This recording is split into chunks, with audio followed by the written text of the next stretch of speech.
I'm Jim Hummel, and this week we have new information on some of our investigations. Now, summer is usually a pretty slow time of year in the news business, but not this season, as primary campaigns were in full swing, and some of our investigations led to further investigation by the state. We're doing a story on the caretaker's house here at DEM. I don't have a comment. Do you live there? Excuse me, sir. Can I just ask you a question? No, I'm saying no. In July, we introduced you to Angela Spadoni, a DEM employee who we found living rent-free for 15 months in the state-owned caretaker's house at Colt State Park.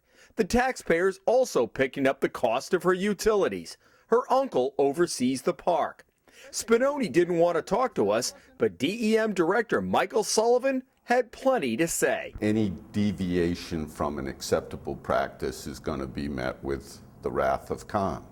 Unacceptable. Sullivan tells us this week that Spadoni has paid back nearly $3,000 in oil and electricity. Spadoni is also on an 18-month installment plan to repay nearly $5,000 in back rent.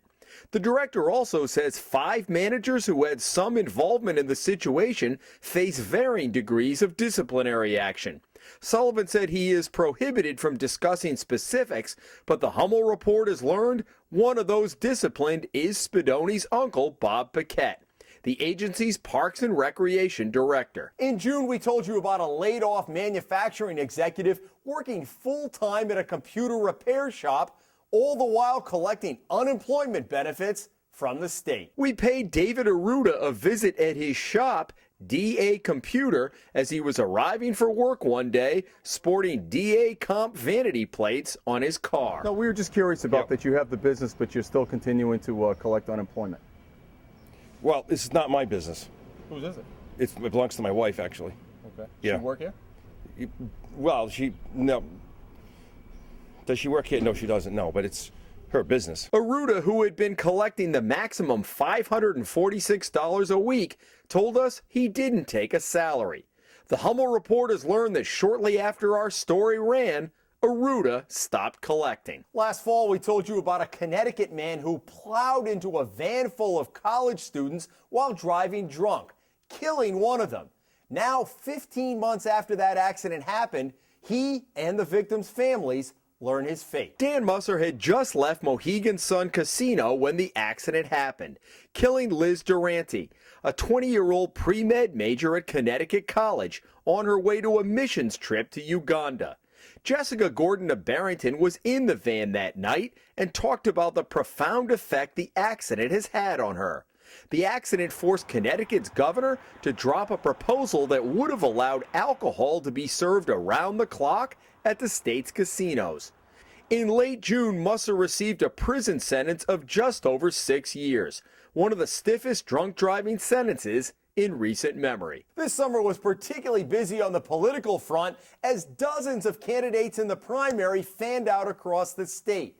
Well, this week we have election results from 3 candidates who we profiled that had issues the voters may not have known about until our investigations came out. Former North Kingstown Superintendent James Halley left his job under a cloud of controversy 3 years ago, after the state determined his administration misspent more than $200,000 in special education grant money.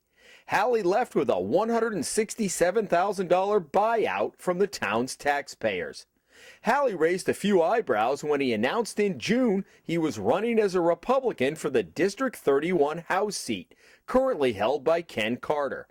Halley, who told the Hummel report many people still wished he was superintendent, was trounced in the primary by Tea Party candidate Doreen Costa. In Fall River, firefighter union president Michael Coogan ran for the state Senate seat in a 4-way Democratic primary. Coogan faced questions about why his construction company was doing business in Rhode Island without the required state registration and without pulling permits despite billing a client for them. Coogan initially said he'd be happy to answer our questions, but he never did. Our story became an issue in the campaign, and Coogan wound up finishing third, ending his first bid for public office. And in West Warwick, we told you how Council Vice President Angelo Padula Jr. has used car dealer plates on a truck he's been driving for 2 years, as well as vehicles driven by his mother and girlfriend. Padula says he was doing nothing illegal, and voters handed him a comfortable victory in his re-election bid on primary day. Tune in next week as we celebrate our first anniversary of the Hummel Report. We'll have highlights of our investigations over the past year. I'm Jim Hummel for the Hummel Report.